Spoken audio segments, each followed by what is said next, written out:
হিমশীতল হ্রদের জলে যখন সে নিজেকে সঁপে দিচ্ছিল, তখনও সে জানত না কি অপেক্ষা করছে তার জন্য। প্রতিটি ডুব, প্রতিটি মুহূর্ত যেন এক অজানা বিপদের দিকেই ঠেলে দিচ্ছিল তাকে। হঠাৎই দূরে তীরের কাছে এক রহস্যময় ব্যক্তির আগমন ঘটল। তার উপস্থিতি যেন হ্রদের শান্ত পরিবেশেও এক চাপা উত্তেজনা নিয়ে এলো। নারীর ষষ্ঠ ইন্দ্রিয় তাকে বাধ্য করল পিছন ফিরে তাকাতে, কিন্তু ততক্ষণে সেই রহস্যময় ছায়া মিলিয়ে গেছে। এক মুহূর্ত আগেও যে ছিল সে হঠাৎ অদৃশ্য। ভীত সন্ত্রস্ত মহিলা দ্রুত সাঁতরে তীরে ফিরে আসে। তোয়ালে দিয়ে শরীর মোছার সময়ও তার মনে এক অস্থিরতা কাজ করছিল। সে কি সত্যিই বুঝতে পেরেছিল যে বিপদ তার দিকেই ধেয়ে আসছে? এই গভীর জঙ্গলের নীরবতা কি কোনো ভয়ঙ্কর খেলার ইঙ্গিত দিচ্ছিল? আসলে এটি এই রহস্যময় জঙ্গলে প্রথম নিখোঁজ হওয়ার ঘটনা ছিল না। এই গহীন পাহাড়ের গভীরে লুকিয়েছিল এক ভয়ঙ্কর গোপন বেসমেন্ট। সেখানে এক মহিলাকে অদ্ভুত এক বিছানায় শক্ত করে বাঁধা হয়েছিল। পাশের ঘরে তার প্রেমিকও একইভাবে বন্দী। হাতে এক ইলেকট্রিক শক স্টিক নিয়ে দাঁড়িয়ে এক রহস্যময় লোক, তার মুখে এক বিভৎস হাসি। লোকটি চলে যেতেই বন্দিনী মহিলাটি সুযোগের অপেক্ষায় ছিল। অলৌকিকভাবে সে নিজেকে মুক্ত করল। দরজার ফাটল দিয়ে সে দেখল তার প্রেমিক এখনও বন্দী। পাশের ঘর থেকে ভেসে আসছিল ব্লেড ধার করার বিকট শব্দ, যা শুনে মহিলাটির বুক কেঁপে উঠল। কোনো উপায় না পেয়ে সে তার প্রেমিককে ফেলে রেখে একাই পালানোর সিদ্ধান্ত নিল। কিন্তু নিয়তির কি নির্মম পরিহাস! ভুলবশত একটি শুকনো কাঠের টুকরায় পা রেখে সে শব্দ করে ফেলল, আর সেই শব্দই তার পিছু নেওয়া রহস্যময় লোকটির কানে পৌঁছালো। জীবন বাঁচাতে মেয়েটি পাগলের মতো দৌড়াতে শুরু করল। দিশাহারা হয়ে সে চারদিকে ছুটছিল। অবশেষে মেয়েটা নিজেকে এক গভীর খাদের কিনারায় আবিষ্কার করল। তার সামনে এক বিশাল খাদ, পিছনে মৃত্যু। এই মুহূর্তে সে সম্পূর্ণ হতাশ, কোনো আশার আলো নেই। রহস্যময় লোকটি তার হাতে বিশেষ কাস্তে নিয়ে সামনে হাজির হলো। মেয়েটি খুব ভালো করেই জানত ধরা পড়লে তার পরিণতি কী হবে। জীবনের শেষ মুহূর্তে সাহসিকতার এক দৃষ্টান্ত স্থাপন করে সে খাদে ঝাঁপিয়ে পড়ল। কি এমন পরিস্থিতিতে তাকে মৃত্যুকে বেছে নিতে বাধ্য করল? এই প্রশ্নের উত্তর হয়তো গভীর জঙ্গলের বাতাস জানে। কিছুক্ষণের মধ্যেই যখন আগের ঘটনাগুলো কেবলই স্মৃতি, তখন এক তরুণ দম্পতি আর্থার এবং অ্যাঞ্জেলা তাদের গাড়ি নিয়ে অভিযানে এলো। তারা তাদের প্রয়োজনীয় সরঞ্জাম নিয়ে জঙ্গলের গভীরে হেঁটে যাওয়ার প্রস্তুতি নিচ্ছিল। মাঝপথে তারা গাছের ওপর একটি জীর্ণ সাইনবোর্ড দেখতে পেল। কোন পথ বেছে নেবে? ঠিক তখনই একজন স্থানীয় মহিলা পাশ দিয়ে যাচ্ছিলেন। অ্যাঞ্জেলা সেই মহিলাটিকে জিজ্ঞাসা করল অভিযানের জন্য কোন পথটি সবচেয়ে উপযুক্ত হবে। মহিলাটি দ্রুত তাদের একটি নির্দিষ্ট পথ দেখিয়ে দিল এবং বলল যে এটি হলো অভিযানের জন্য একমাত্র প্রয়োজনীয় পথ। আর্থার এবং অ্যাঞ্জেলা নিজেদের মধ্যে আলোচনা করার পর সেই মহিলার দেখানো পথেই এগিয়ে যাওয়ার সিদ্ধান্ত নিল। পথের দৃশ্য ছিল মনোরম। দুজনেই প্রকৃতির মাঝে হারিয়ে গেছিল। হঠাৎই তারা উত্তেজিত হয়ে উঠল এবং সেখানেই কিছু ফল তোলার সিদ্ধান্ত নিল। কিন্তু ফল তোলার আগেই তাদের মুখোমুখি হলো তিনজন সশস্ত্র লোক। তারা নির্লজ্জের মতো তাদের সমস্ত টাকা দাবি করল। সশস্ত্র দস্যুদের মুখোমুখি হয়ে তারা বাধ্য হলো তাদের নির্দেশ মানতে। কিন্তু আর্থার টাকা দেওয়ার সুযোগে লুকিয়ে তার বন্দুক বের করে প্রতিরোধের প্রস্তুতি নিচ্ছিল। অ্যাঞ্জেলা আর্থারের চোখে রাগ দেখতে পেল এবং তাকে শান্ত থাকার ইশারা করল। আর্থার তার রাগ দমন করল এবং বাধ্য হয়ে সমস্ত নোট বের করে দস্যুদের হাতে তুলে দিল। এরপর দুজনেই আবার পথ ধরে হাঁটতে লাগল। অ্যাঞ্জেলার মনে হলো আর্থার সেদিন একটু বেশি উত্তেজিত হয়ে গেছিল। যদি সে বন্দুক বের করত তাহলে দুজনেই হয়তো গুরুতর আহত হতো। সে আর্থারকে জোর দিয়ে তার বন্দুক থেকে গুলি ফেলে দিতে বলল। আর্থার অসহায় বোধ করল, কিন্তু তার ভালোবাসার মানুষের পরামর্শ মেনে গুলিগুলো বের করে নিল এবং সেগুলো একটি জলপ্রপাতের মধ্যে ফেলে দিল, হয়তো বিপদ থেকে মুক্তির আশায়। দেখতে দেখতে রাত নেমে এলো। দুজনেই সেখানেই রাত কাটানোর প্রস্তুতি নিল, পরের দিন সকালে আবার যাত্রা শুরু করার জন্য। পরের দিন সকালে অ্যাঞ্জেলা একা হ্রদের ধারে স্নান করতে এলো। সে স্নান ছেলে ওপরে আসার পর সেই রহস্যময় লোকটি আবার তার পিছনে উপস্থিত হলো। অ্যাঞ্জেলার আর্তনাদ আর্থারের ঘুম ভাঙিয়ে দিল। আর্থার শব্দের উৎস ধরে ছুটে এলো, কিন্তু ততক্ষণে অদৃশ্য হয়ে গেছিল। জলের মধ্যে সে তার বন্ধুর নেকলেস খুঁজে পেল। তখন সে বুঝতে পারল সে অবশ্যই কোনো বিপদে পড়েছে। আর্থার দ্রুত দৌড়ে আততায়ীর পিছু ধাওয়া করল। হঠাৎ গভীর পাহাড়ে গুলির শব্দ শোনা গেল। আর্থার দেখল কয়েকজন সশস্ত্র লোক। সে অনুমান করল যে তারাই হয়তো তার বন্ধুকে অপহরণ করেছে। সে মাটি থেকে একটি লাঠি তুলে নিয়ে গাছের পিছনে লুকিয়ে পড়ল। এক ঝটকায় একজনের মাথায় লাঠি দিয়ে আঘাত করে তাকে মাটিতে ফেলে দিল। তারপর দ্রুত মাটি থেকে বন্দুক তুলে অন্য লোকটির দিকে তাক করল। লোকটি ভয়ে দৌড়ে পালিয়ে গেল। আর্থার মাটিতে পড়ে থাকা লোকটিকে জিজ্ঞাসা করল তারা তার বন্ধুকে কোথায় লুকিয়ে রেখেছে। লোকটি বারবার বলতে লাগলো যে সে তাকে দেখেনি। আর্থার যতই মারুক না কেন লোকটি তার বন্ধুকে অপহরণ করার কথা স্বীকার করল না। মনে হচ্ছে তারা হয়তো তার বন্ধুকে অপহরণের জন্য দায়ী নয়। ভবিষ্যতে প্রতিশোধ এড়াতে আর্থার সরাসরি লোকটিকে অজ্ঞান করে দিল।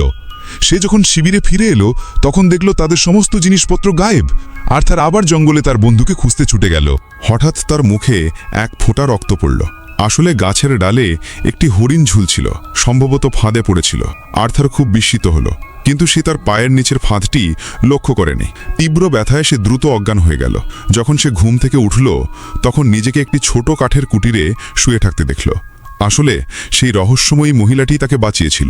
মহিলাটি আর্থারকে বলল সে তাকে তার নিখোঁজ বান্ধবীকে খুঁজে পেতে সাহায্য করবে। আর্থার হঠাৎ সন্দেহ প্রবণ হয়ে উঠল। মহিলাটি কিভাবে জানল যে তার বান্ধবী নিখোঁজ হয়েছে? আর্থার তাকে প্রশ্ন করল, কিন্তু মহিলাটি সবসময় প্রশ্ন এড়িয়ে যেতে চাইল। আর্থার উঠে চলে যেতে চাইল। মহিলাটি জানত যে আর লুকানো যাবে না এবং আর ভান করল না। বলল অ্যাঞ্জেলা তারই হাতে আছে। যদি সে অ্যাঞ্জেলাকে জীবিত চায় তবে তাকে অবশ্যই তার কথা মানতে হবে। আর্থার তা মানতে চাইল না। দুজনেই মারামারি শুরু করল। আর্থার সরাসরি মহিলাকে জোরে লাথি মেরে অজ্ঞান করে দিল। আর্থার সেই নায়ীকে অজ্ঞান করে হয়তো ভেবেছিল সে জিতে গেছে, কিন্তু এই গল্পে জয়ের আনন্দ খুবই ক্ষণস্থায়ী। হাতে ফোন তুলে পুলিশকে ফোন করার চেষ্টা করল আর্থার, কিন্তু অন্য প্রান্তে কোনো সাড়া নেই, কেবল নিস্তব্ধতা। এই গভীর জঙ্গলে যেন বাইরের জগতের কোনো অস্তিত্ব নেই। এই সময় আর্থার ঘটনাক্রমে কুটিরের মেঝেতে একটি গোপন বেসমেন্টের পথ খুঁজে পেল। দরজা খুলতেই তার গা শিউরে উঠল। কাঁচের বোতলে সারি সারি ভ্রূণ। এই নৃশংস দৃশ্য তাকে হতবাক করে দিল। সে দ্রুত পাশের দরজাটি খুলল। এটি ছিল একটি সরু অন্ধকার করিডর। করিডরের শেষে অবশেষে সে তার প্রিয় অ্যাঞ্জেলাকে খুঁজে পেল। তখনও সে বন্দী। আর্থার তার বান্ধবীর দড়ি খোলার সাথে সাথেই অপ্রত্যাশিতভাবে সেই রহস্যময় লোকটি তাদের উপর ঝাঁপিয়ে পড়ল। আর্থার প্রাণপণে সেই লোকটিকে আটকে রাখল যাতে অ্যাঞ্জেলা দ্রুত পালিয়ে যেতে পারে, কিন্তু রহস্যময় লোকটি এত সহজে কাউকে পালাতে দেবে না। তার চোখে ছিল শিকারীর উন্মত্ততা। অ্যাঞ্জেলা পাগলের মতো ছুটতে শুরু করল। অন্ধের মতো ছুটছিল সে রাস্তায়। ঠিক সেই সময় সেখানকার টহলদার রক্ষীদের সাথে দেখা করল। এক ঝলকের জন্য অ্যাঞ্জেলার মনে হলো হয়তো মুক্তি মিলল, কিন্তু অপ্রত্যাশিতভাবে সেই রহস্যময় লোকটি তাদের পিছনে এলো। অ্যাঞ্জেলা ভয় মাটিতে লুটিয়ে পড়ল। রক্ষী ঘুরে রহস্যময় লোকটিকে ধমকাতে শুরু করল, তুমি ওকে পালাতে দিলে কি করে? অ্যাঞ্জেলা স্তম্ভিত হয়ে গেল। সে অবশেষে বুঝল তারা দুজনেই একই দলের। এক ভয়ঙ্কর চক্রের শিকার হয়েছে তারা। সে উঠে আবার পালাতে প্রস্তুত হলো, কিন্তু রক্ষী তাকে নির্মমভাবে লাঠি দিয়ে আঘাত করে অজ্ঞান করে দিল। অবিশ্বাস্য হলেও সত্যি, সেই রক্ষী গ্যাংডং এবং যে মহিলা আর্থারকে সাহায্য করার ভান করেছিল তারা স্বামী স্ত্রী ছিল। নিকট আত্মীয় বিয়ের কারণে তাদের সব সন্তান হয় মৃত জন্মাতো অথবা জন্ম নিলেই মারা যেত। একটি সুস্থ সন্তানের জন্য তারা মরিয়া ছিল। তাই তারা পর্যটক দম্পতিদের অপহরণ করতে শুরু করলো এবং সেই দম্পতিদের তাদের জন্য সন্তান ধারণ করতে বাধ্য করত। গ্যাংডং এই তাদের বিভৎস পরিকল্পনা দুজনকে জানালো এবং আর্থার ও অ্যাঞ্জেলাকে একই ঘরে আটকে রাখল। শীঘ্রই পরের দিন সকাল হয়ে গেল। তারা আর্থারকে জোর করে ঘর থেকে টেনে বের করল। মহিলাটি গ্লাভস পরে অ্যাঞ্জেলার শারীরিক পরীক্ষা করল। সে দেখল যে দুজনেই তাদের নির্দেশ অনুযায়ী কাজ করেনি। এরপর তাদের জন্য অপেক্ষা ছিল এক অমানবিক নির্যাতন। রহস্যময় লোকটি একটি দীর্ঘ চাবুক বেছে নিল। সে চাবুকটি হাতে নিয়ে আর্থারের দিকে এগিয়ে এলো। রহস্যময় লোকটি নির্মমভাবে আর্থারকে চাবুক মারতে লাগলো। আর্থার প্রাণপণে সেই লোকটির কাছে ক্ষমা চাইল, বাঁচার জন্য আকুতি জানালো, কিন্তু রহস্যময় লোকটি কোনো কর্ণপাত না করে আর্থারকে চাবুক মারতেই থাকলো। কিছুক্ষণের মধ্যেই আর্থারের পিঠে গভীর ক্ষত তৈরি হয়ে গেল। এরপর সেই লোকটি টেবিল থেকে অ্যালকোহলের বোতলটি তুলে নিল। পুরো বোতলটি আর্থারের পিঠের ক্ষতগুলিতে ছিটিয়ে দিল। জ্বলন্ত ব্যথায় আর্থার তীব্র চিৎকার করে উঠল। তার আর্তনাদ জঙ্গলের নীরবতা ভেদ করে যাচ্ছিল। ঠিক এই সময় বাইরে দিয়ে যাওয়া দুজন শিকারী সেই চিৎকার শুনতে পেল। শিকারী দুজন যখন ভিতরে আসার প্রস্তুতি নিচ্ছিল তখনই গ্যাংডং তার কুঠার দিয়ে তাদের একজনকে কুপিয়ে হত্যা করল। অন্য শিকারীটিকেও বৃদ্ধা গুলি করে ঠান্ডা মাথায় হত্যা করল।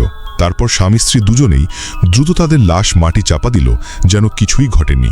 গ্যাংডং যখন আবার বেসমেন্টে ফিরে এলো, আর্থার আগে থেকে প্রস্তুত করে রাখা একটি নখকাটা দিয়ে গ্যাংডংয়ের গলায় আঘাত করল। আর্থার সঙ্গে সঙ্গে মাটি থেকে পড়ে থাকা শিকারের বন্দুকটি তুলে নিল। এক গুলিতে গ্যাংডংয়ের মাথা উড়িয়ে দিল। এক মুহূর্তের জন্য যেন সব নীরব হয়ে গেল।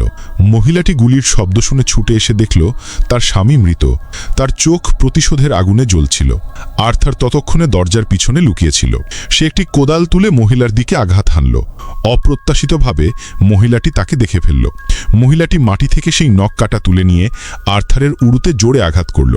সংকট মুহূর্তে অ্যাঞ্জেলা কোদালটি তুলে মহিলার মাথায় আঘাত করল এবং মহিলাটি লুটিয়ে পড়ল।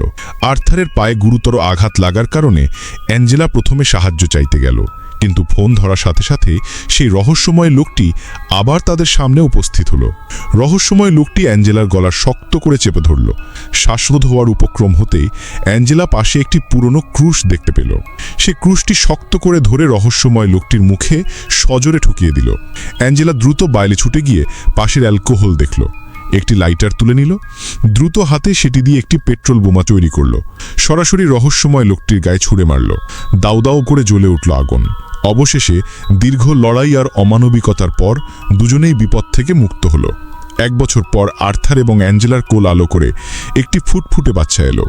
জীবনের ভয়ঙ্করতম অধ্যায় পেরিয়ে দুজনেই শিশুর ঘর থেকে বেরিয়ে এলো। তাদের চোখে নতুন জীবনের আলো আর অদম্য ভালোবাসার ছোঁয়া। মনে রাখবেন, প্রতিটি কঠিন পরিস্থিতির পরেই এক নতুন সকাল আসে, প্রতিটি অন্ধকার রাতের পরেই এক নতুন সূর্য ওঠে। তাই কখনো আশা হারাবেন না, লড়াই চালিয়ে যান, ভালোবাসুন, বিশ্বাস করুন আর জীবনকে প্রতিটি মুহূর্তে উপভোগ করুন। কারণ জীবন একটাই, আর একে সুন্দর করে তোলার দায়িত্ব আমাদেরই। এই গল্পের মতো আপনার জীবনও যেন এক সুন্দর সফলতার গল্প হয়ে ওঠে। যদি এই ভিডিওটি আপনার ভালো লেগে থাকে তাহলে অবশ্যই লাইক করবেন, কমেন্ট করে আপনার মতামত জানাবেন এবং চ্যানেলটি সাবস্ক্রাইব করে আমাদের পাশে থাকবেন। আপনাদের ভালোবাসা আমাদের এগিয়ে চলার প্রেরণা।